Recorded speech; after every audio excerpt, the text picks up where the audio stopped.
자, 오늘은 네, 유실론과 무실론의 세계관의 이제 대조에 대해서 좀 살펴보겠습니다. 이제 극히 더 많이 이제 이게 다룰 수 있는데 그러면 이제 시간도 그렇고 그러니까 좀 간략하게 오늘 좀 다룹니다. 우선 유실론적인 세계관은 하나님은 존재하신다. 그다음에 하나님은 인격적이시다. 그다음에 인간은 하나님의 피조물이다. 그다음에 인간에게는 영혼이 있다. 인간은 생명을 하나님이 주셨다. 인간은 죽음 이후에 분명히 삶이 있다. 또 이 세상은 하나님이 주인이시다. 그러니까 몇 가지만 제가 이렇게 뽑았어요. 유실론적인 세계. 그래서 하나님을 믿는 적어도 우리 그리스도인들은 이 7가지를 다 동의하죠. 다 동의하고 다 여기에 대한 이해와 지식이 있을 거예요. 또 있어야 됩니다. 근데 무신론적인 세계관은 뭡니까? 무신론적인 세속적 인본주의적 세계관은 하나님은 없다. 하나님은 없다. 그래서 그러면은 그 하나님이란 존재는 뭐냐 했을 때 대표적인 그 핵심이 지금 요겁니다. 인간의 연약한 정신과 마음이 만든 종교적 환상이다. 이렇게 얘기해요. 근데 이게 철학에서 나온 거지만 이게 어디로 들어가냐면은 자유주의 신학으로 이게 들어가요. 이게 원래 철학에서 나오는 거거든요. 철학에서. 독일의 그 17세기의 독일의 그 철학자 포이에르 바흐가 만든 개념인데 이게 나중에는 마르크스에게도 가고 기독교 자유주의자들에게도 가요. 그래서 하나님이라고 하는 존재는 인간의 정신과 마음이 만든, 그러니까 나약한 정신과 나약한 마음이 만든 종교적 환상이다. 그러니까 실체가 없는데 사람이 겁이 많고 또 두려움이 많고 하니까 만든 인간이 마음이 만든 환상적 개념이다. 그러니까 하나님이라는 존재는 없다. 이렇게 이제 얘기하는 거란 말이에요. 이게 지금 자유주의 신학도 이렇게 얘기를 해요. 그다음에 하나님은 인격적이시다 그러지만 이 무신론자들은 하나님의 인격성 자체를 하나님의 존재 자체도 인정하지 않단 말이에요. 그러니까 그들은 이 우주를 어떻게 해석합니까? 우주는 물리적 법칙이 만든 만물의 이치가 우주를 움직이는 원리다. 이렇게 얘기하는 거예요. 그러니까 우주라고 하는 건 단지 물리적인 그러한 원리에 의해서 유지되는 것이다. 이거 하늘의 별과 달과 우주의 모든 질서가 이게 무슨 하나님 같은 존재가 있어갖고 이게 하나님이 해와 달을 만드시고 운행하시고 시편에 나오잖아요. 그런 건 아니다.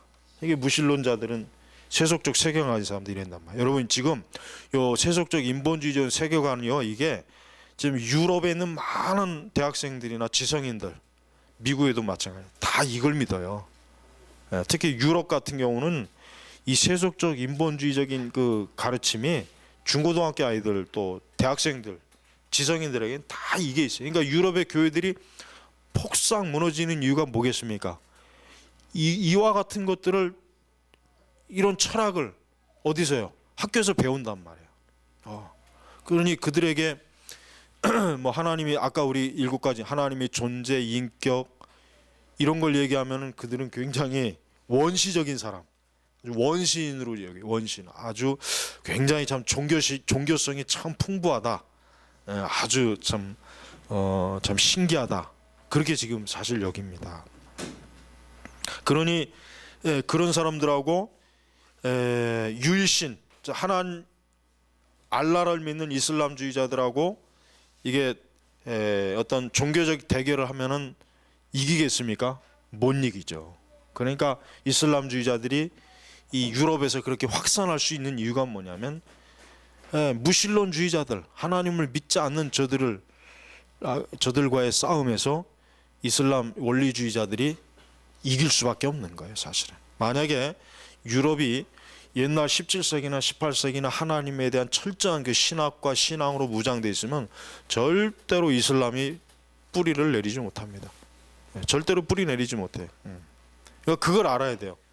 그러니까 우리 기독교인들이 철저하게 하나님을 믿는 그 믿음, 신앙에 뿌리 내리면은 어떠한 세속적이고 인본주의적이고 이방 종교가 영향이 강해도 다 이길 수 있고 다 막아낼 수가 있단 말이에요. 그러니까 그걸 우리가 중요하게 여기게 되는 거예요. 그다음에 세 번째, 인간은 뭡니까? 진화의 산물이다. 제가 전에도 얘기했지만은 인문학 도서를 읽어보면요, 전부 다 인간은 진화의 산물이다라고 하는 거, 그걸 바탕으로 다 이론을 전개해요.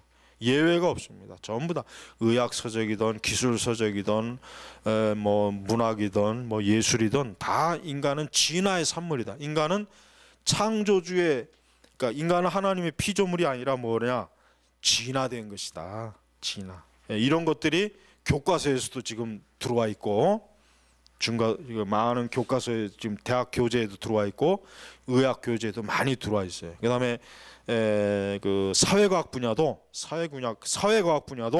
인간은 진화의 산물이다. 그렇기 때문에 이 사회를 어떻게 하면 잘 그 올바른 사회로 조정할 수 있는가 했을 때 어떤 법칙에 의해서, 진화 법칙에 의해서 사회 구조를 조정하고 막 하는 것을 그렇게 가리켜요. 굉장히 위험하죠. 그다음 네 번째, 인간은 오직 육체로만 구성되어 있다. 영혼 같은 게 어딨냐? 인간은 영혼이 없다. 그렇죠? 육체, 단순히 육체로만. 그러니까 우리가 육체로만 있다고 하는 얘기는 뭐냐면 개나 돼지나 다를 바가 없는 거예요. 다를 바가 없다는 얘기예요. 결국은 육체로만 있다. 영혼이 어딨냐? 영혼. 그건 전부 다 과학적으로, 물리적으로 근거가 없는 것이다. 이제 그렇게 얘기하는 거예요. 그다음에 인간은 스스로 생명을 주관한다. 아까 이게 사실은 옆에다 이렇게 같이 했어야 되는데 제가 컴퓨터를 모르는 관계로 문서 작성을 이거 옆으로 이렇게 표를 했어야 되는데 아무래도 안 되더라고요. 이거 옆으로 했어야 되는데. 자, 인간은 스스로 생명을 주관한다. 아니죠. 다섯 번째, 인간은 하나님이 생명을 주셨잖아요. 근데 세속적 인본주의적 세계관을 가진 사람들은 뭡니까? 인간의 생명은 스스로 주관하는 것이다. 그래서 스스로 주관하기 때문에 그 생명을 뭐 하나님이 주셨다, 하나님이 잉태케 하셨다, 하나님이 주장하신다는 건 굉장히 말도 안 되는 무의미한 넌센스로 본단 말이에요. 여러분 그 호스피스 운동 잘 알죠? 호스피스 운동이 뭡니까? 말기 환자들의 그 임종을 케어해 주는 거란 말이에요. 호스피스가. 근데 참 안타까운 게 우리 그리스도인들이 호스피스 쪽으로 많이 가면 좋겠다는 생각이 많이 들어요. 왜? 마지막 임종을 앞둔 사람들이기 때문에 그 마지막 말기 환자들은 아무리 뭐 그 사람이 무신론자고 뭐 어쩌고 저쩌고 해도 이 죽음을 앞두고 있는 사람은 이 신에 대한 갈망이 다 생긴대요. 읽어보면 다 그래요. 신에 대한 갈망이 다 있어요. 근데 이 무신론자 호스피스들이 어떻게 케어를 하느냐?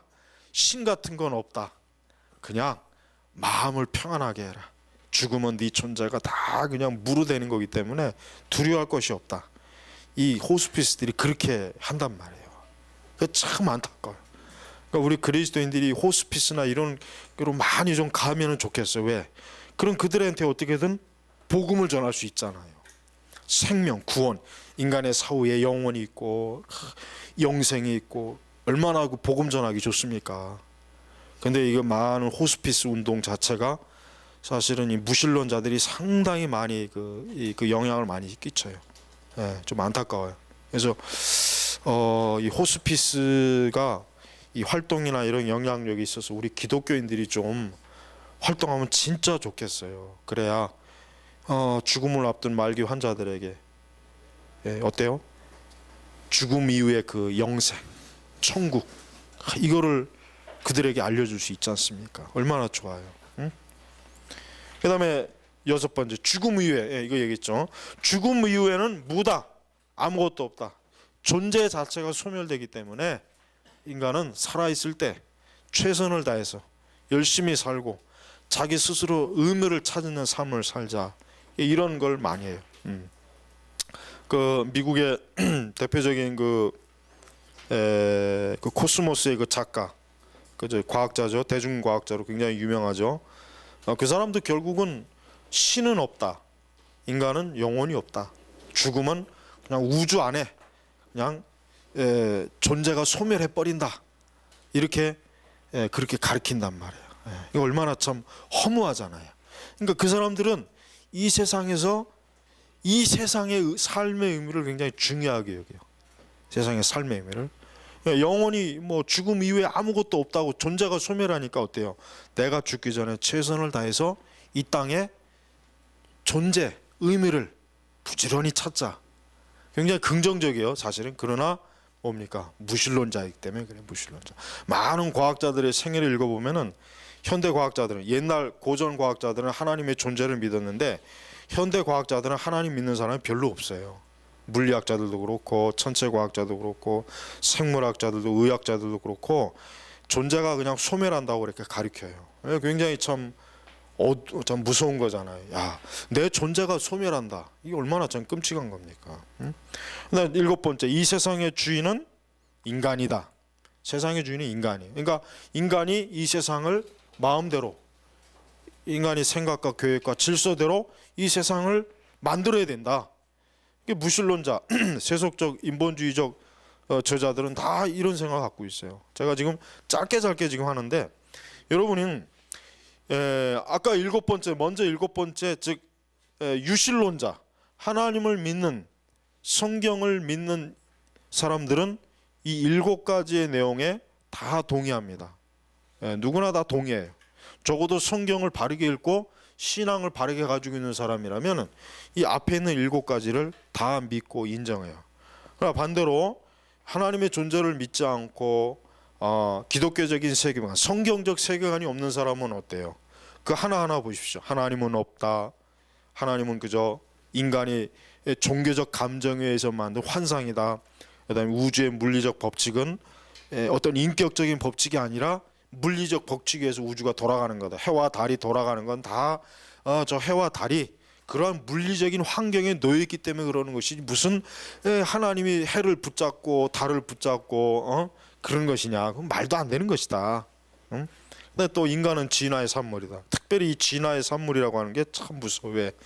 인간이 진화의 산물이라면은 결국은 인간이 뭐야? 앞으로 또 어떠한 형태로 진화된다는 또 얘기가 되거든요.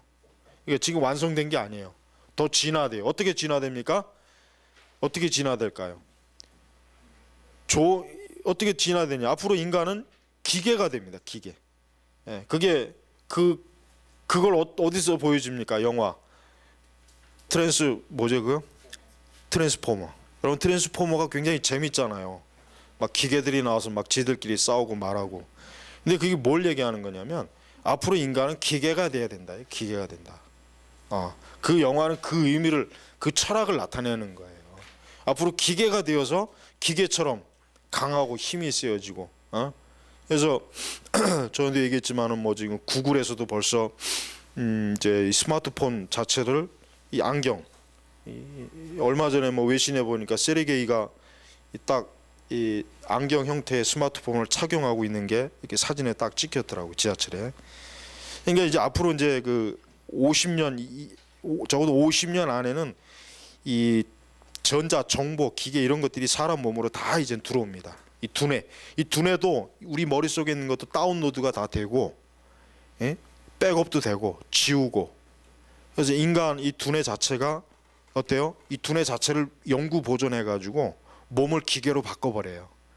그리고 인간 뇌 안에다가 말 그대로 소형 칩, 아주 그냥 초정밀 칩을 이식해 가지고 이제는 어때요? 마음껏 이 인간이 두뇌를 가지고 생각도 조정하고 뭐 마음껏 지식도 뭐 공부하려고 애를 쓸 필요도 없어요. 영어 공부하려고 영어 프로그램을 칩 안에다 주입시켜 놓으면은 그것이 두뇌하고 생체 두뇌하고 연결이 돼 가지고 그냥 외국어도 얼마든지 할 수 있는 거예요. 그게 실제로 지금 과학자들이 앞으로 50년, 100년, 50년, 뭐 7, 80년 안에 다 이루어지는 거래잖아요. 그러니까 인간이 기계가 되는 게 지금 최종적 진화의 목표예요. 더 이상 병도 안 걸리고 망가지지도 않고 고장나지도 않고 늙지도 않고 어떻게 보면 영구 보존하는 거, 영구 보존하는 거. 이게 다 어디서 나온 거냐면 진화론에서 나온 거라요. 진화론. 그러니까 진화론을 우리가 우습게 보면 안 돼요. 왜냐하면 이 찰스 다윈은 마르크스와 함께 20세기에도 가장 존경받는 인물이 두 사람이에요. 마르크스와 찰스 다윈이에요. 여전히 이 사람들은 인류 역사에 엄청난 영향을 끼친 사람으로 뽑히고 있단 말이에요. 그러니까 이런 진화의 산물이다 인간이. 그렇게 될 경우는 인간의 인격성도 파괴되고 인간의 어떤 가지고 있는 그냥 고유한 하나님의 형상이나 이런 거는 다 그냥 그냥 별 볼 일 없는 것. 그건 다 원시적인 아주 미개한 사람들이나 믿는 것. 이렇게 지금 가리킨단 말이에요. 그러니까 미국 지금 서구의 우리나라도 마찬가지지만은 전 세계에 있는 많은 대학이나 이런 데서 다 이런 것들을 모든 학문에 이미 다 들어가 있어요. 다 들어가 있어요. 그러니까 기독교의 복음, 그리스도의 복음 이것들은 사실은 참 그들이 듣기에는 진짜 바울 그 성경에 나와 있는 것처럼 이 복음이라고 하는 게 참 이 세상 사람들한테는 어때요? 아주 참 원시적이 우습고 참 보잘것없는 아주 미련한 것으로 딱 비치는 거예요. 그렇지만 구원 얻는 우리에게는 뭡니까? 생명이잖아요, 복음이. 근데 그들로서는 그 미련한 거예요. 그래서 우리가 지금 사람들 보편적으로 사람들이 생각하는 것은 바로 다 여기에 뿌리를 두고 있어요. 특별히 이제 7번째, 이 세상의 주인은 인간이다. 근데 참 최근에 책도 하나 나왔지만은 여러분이 이걸 주의해야 돼요. 뭐냐면 저 음모론을 저도 굉장히 책을 다 읽어봤지만 무슨 생각이 드냐면은 아무리 이 세상에 어떠한 강한 정치 세력, 비밀 세력, 그룹이 있어도 결국 세상을 주관하는 자는 누구입니까? 하나님이세요. 하나님이시지 인간이 어떤 정치, 경제, 기술, 정보 이런 것들을 바탕으로 해가지고 세상을 지 멋대로 통치할 수는 없어요. 왜? 세상의 주인은 누굽니까? 하나님이세요. 우리 그리스도인들은 이 세상의 주인은 하나님이시다. 이 세상을 통치하는 분은 하나님이시다. 인간의 주인은 하나님이시다. 또 나의 주인은 누구요? 하나님이라고 하는 것을 아주 철저하게 우리가 말씀을 통해서 우리가 아주 그 진리를 절대로 희석시켜서는 안 되는 것입니다. 자, 이렇게 무신론자들, 세속적 인본주의적인 사람들은 이런 사람들이 앞으로 원하는 세상은 어떤 세상입니까? 성경이 없고 하나님이 없고 모든 사람들이 자기가 인간의 주인이 되어서 스스로가 자신의 노력과 힘으로 기술로 능력으로 앞으로 이 세상을 꾸미는 것, 만드는 것. 이게 바로 지금 이 세상을 좀 앞서가는 리더하는 사람, 그런 사람들이 꿈꾸는 세상이란 말이에요. 우리 그리스도인들은 이런 것들을 지금 우리 그리스도인들은 이와 같은 생각을 가지고 있는 사람이 내 직장과 동료와 가족과 이웃에 다 있는 거예요. 그러니까 그리스도인은 소수예요. 하나님의 존재를 알고 인간은 하나님의 창조물이고 또 인간은 개나 돼지와 다르게 영혼이 있는 존재. 죽음은 끝이 아니라 죽음은 그냥 연기처럼 소멸하는 그러한 허망한 존재가 아니라 뭐예요? 살아계신 하나님을 눈으로 뵙고 그분 앞에 서 있어야 될 존재라는 거. 그걸 알고 믿는 사람은 얼마야? 적은 소수밖에 안 된단 말이에요. 그래서 우리가 이 세속적 인본주의적인 이와 같은 사고방식을 갖고 있는 사람들이 굉장히 많아요. 방송에서도 드라마에서도 소설에서도 영화에서도 학문의 영역에서도 사방 천지에 그냥 골고루 다 포진해 있습니다. 그러니까 우리가 얼마나 진리를 제대로 바르게 배워야 돼요. 안 그러겠어요? 성경의 말씀을 대충 배우면 안 돼요. 성경의 말씀을 아주 철두철미하게 배워야지. 그래야 이게 속질 않는 거예요. 그렇지 않으면 다 속아 넘어갑니다. 그래서 이따 이제 그룹 토의할 때 이제 여기 세 가지가 있는데 첫째는 인간의 사후에 대한 이 시대 문화와 불신앙자들의 접근하는 자세가 뭐냐. 인간의 사후에 대한 우리 시대 문화, 또 불신앙자들이 어떻게 접근하는가 그걸 한번 좀 토론해 보시고, 또 주변에 있는 불신앙자들, 즉 아까 이 무신론적인 이 세속적 인본주의적인 세계관을 갖고 있는 그 주변의 불신자들에게 어떻게 하나님을 이해시킬 수 있을까? 어떻게 하나님에 대해 신적인 것, 거룩한 것, 진리, 이 부분을 어떻게 한번 그들에게 얘기할 수 있을까? 그걸 좀 깊이 좀 토론해 보시기 바랍니다. 세 번째는 우리 세대가 하나님에 대해서 더욱 적대적인 네오 무신론주의, 그러니까 이 무신론도 고전적 무신론이 있고 이 네오 새로운 무신론자들이 있단 말이에요. 그러니까 리처드 도킨스나 그런 사람들, 하나님의 그러니까 모든 신을 다 부정하는 거. 이 사람들은 모든 인간에게는 신이라는 것 자체를 두지 말아라. 이게 네오 무신론주의자들의 특징이거든. 이 사람들은. 그 중에서도 기독교가 가장 타깃이에요. 왜? 기독교는 인격적인 하나님을 가장 강조하거든요. 다른 종교의 신들은 인격성을 강조 안 해요. 불교나 뭐 이슬람이나 유대교나 다른 세상의 종교들은 신에 대해서 인격성을 별로 강조를 안 해요. 강조 안 한다니까 별로. 그러나 기독교는 뭡니까? 기독교가 우리가 믿는 하나님, 그 존재, 그 거룩하신 창조주 하나님 뭐예요? 인격성을 부여한다. 인격성. 그러니까 네오 무신론주의자들이 가장 싫어하는 종교가 어떤 종교냐면 기독교입니다. 이슬람을 싫어하지 않아요. 우리가 생각하기에는 굉장히 근본주의적이고 원리주의적인 이슬람, 이 테러를 일으키고 많은 이 사람들을 미워할 것 같은데, 사실은 가장 미워하는 종교가 어떤 종교냐면 살아계신 인격적인 하나님, 또 그분이 친히 인간의 몸을 입으시고 이 땅에 오셔서 십자가를 지신 이 교리를 제일 싫어요. 그러니까 이 교리를 무너뜨리기 위해서 얼마나 이 무신론주의자들이 많은 책을 쓰고 많은 강연을 하고 많은 그 학문적인 것들을 퍼뜨린단 말이에요. 그래서 여러분, 우리는 이 주변에 있는 불신자들을 만만하게 보면 안 됩니다.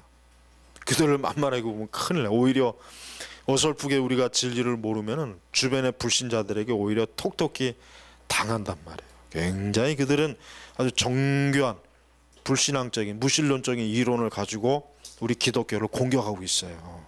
공격하고 있단 말이에요. 그러니까 이런 것들에 대해서 우리가 대충 넘어가면 안 돼요. 그러니까 교회는, 지금 우리 시대 교회는 쓸데없이 그저 많은 그냥 대중적인 많은 전도나 대중 부흥 집회를 할 생각을 하지 말고 현재 있는 그리스도인을 한 사람 한 사람을 철저하게 하나님의 진리로 완전히 세계관을 확 바꿔줘야 돼요. 그렇지 않으면 무너집니다. 그렇지 않으면 교회는 그냥 마치 정말 우리 예수님 말씀대로 모래에 의해 지은 집이 되어버려갖고 확 무너지는 거예요. 무너진단 말이에요. 그러니까 여러분, 제발 하나님을 아는 진리의 지식을 우리 자신부터가 더 정교하게 쌓아놔. 이걸 배우고 공부해야지. 이걸 어설프게 하면은 여러분, 이 주변에 있는 불신앙의 세력이 쌓아놓은 문화와 그들이 추구하는 모든 것들에 우리 그리스도인들이 맥을 못 춘단 말이에요. 맥을 못 춘다고요. 그러니까 여러분, 오늘 이 간략하게 이제 하나님의 유신론적인 세계관, 성경적인 세계관을 가지고 있는 사람이 가지고 있는 중요한 것 7가지, 그 다음에 반대로 세속적 인본주의적인 세계관을 가지고 있는 사람들이 중요하게 여기는 이 7가지를 이렇게 정리를 해놨습니다. 여러분들이 이따 토론할 때 이와 같은 것들을 다시 한번 좀 진지하게 토론하면서 더욱 무신론주의자들, 불신앙주의자들, 인본주의자들을 어떻게 하면은 저들에게 어떻게 하면 복음을 저들에게 증거할 수 있을까? 어떻게 하면 그들이 가지고 있는 그 많은 허점들, 그들이 거대하게 쌓아올린 그 많은 무신론적인 세계관과 이론이 있지만 그들의 그 밑바탕은 뭐예요? 허구란 말이에요. 허구, 공상이라고. 진짜 그들이야말로 공상, 허구 속에 존재하는 것을 그 바탕 위에 선 거란 말이에요. 그러니까 진짜 든든한 건 누굽니까? 그리스도인이에요. 그리스도. 그래서 여러분 셰퍼의 기독교 세계관은 뭐예요? 기독교인이야말로 진짜 제대로 된 토대를 가지고 있다. 그러니까 겁내지 말아라. 세상에서 말하는 온갖 반기독교적이고 반기독교적인 세계관과 철학과 그거에 대해서 겁을 내지 말아라. 진리로 그 모든 것들을 다 방어할 수 있고 공격할 수 있고 무너뜨릴 수 있다. 셰퍼가 이걸 가르치는 거란 말이에요. 그러니까 제가 셰퍼의 책을 왜 자꾸 읽으라 하는 게 바로 거기에 있어요. 근데 그거를 어렵다고 안 읽는 사람도 많더라고요. 그게 어렵다는 얘기는 뭐예요? 그건 무신론자들 앞에 가서는 입도 뻥끗 못 한다는 얘기란 말이에요. 그게. 그러니까 목사님들도 자꾸 이런 것들을 가르쳐야 돼요. 교회에서 자꾸 가르치란 말이에요. 학생들한테도 가르치고 어린아이들한테도 자꾸 가르쳐요. 기독교적인 이 진리적인 사고방식을 자꾸 쌓아놔야 이 다음에 어디에 쓰든지 하나님의 말씀에 진리의 사람으로 단단하게 설 수 있는 거예요. 누가 뭐라고 해도 다 이겨낼 수가 있는 거란 말이에요. 그러니까 머리가 깡통인 그리스도인들은 사단의 가장 좋은 밥이 돼요. 아주 사단이 갖고 노네. 지금 보십시오. 우리나라 교회 이 WCC도 그 아무것도 아닌데 거기에 다 넘어가는 거 보세요. 그러니까 머리가 깡통이에요. 목사들이 머리가 깡통이고 전도사들도 그렇고 신학자들도 그렇고. 그러니까 머리가 깡통이 돼 갖고는 그거죠? 오주의 마법사인가? 거기만 오면 그 깡통 머릿속에 지푸라기 들은 그런 인간이 되지 않으려면은 그 얘기도 굉장히 깊은 얘기예요. 철학적으로. 그게 그냥 대충 애들 동화가 아니란 말이에요, 사실은. 그러니까 머릿속에 그 깡통이나 지푸라기가 들은 사람이 되면 그 이상한 오주의 마법사한테 다 그 별것도 아닌 거에 속아 넘어가잖아요. 나중에 정체를 알고 깜짝 놀라잖아요, 그들이. 그러니까 별것도 아닌 이 세상의 것은 겉으로 보기엔 굉장히 대단한 골리앗이지만 하나님 볼 때는 아무것도 아니에요. 그러니까 우리 그리스도인이 그렇게 알고 있어야 되는데 너무 무지하니까 겁을 내는 거예요, 막 세상에. 그러니까 여러분 이 토론 좀 진지하게 좀 하시면서 깊이 우리의 삶과 너무나 맞부닥치는 거니까 좀 자세하게 토론하시기 바랍니다. 기도하겠습니다. 하나님 아버지 감사합니다. 이 사악한 이 세상과 사단과 이 원수 마귀가 얼마나 교묘하게 이 시대 사람들의 정신과 마음과 지식을 휘어잡고 멸망으로 끌고 가는지 우리가 보고 있습니다. 우리 그리스도인들이 그 사단의 괴계를 바로 올바로 진리로 꿰뚫어서 우리 주변에 있는 많은 불신앙자들과 또 우리 자신들이 오류에 빠지지 않도록 저희들을 도와주시옵소서. 이후에 또 그룹 토의도 성령께서 함께 하셔서 지혜와 명철을 가지고 귀한 토론을 하게 하여 주시옵소서. 감사하며 우리 주 예수님의 이름으로 기도 올렸습니다. 아멘.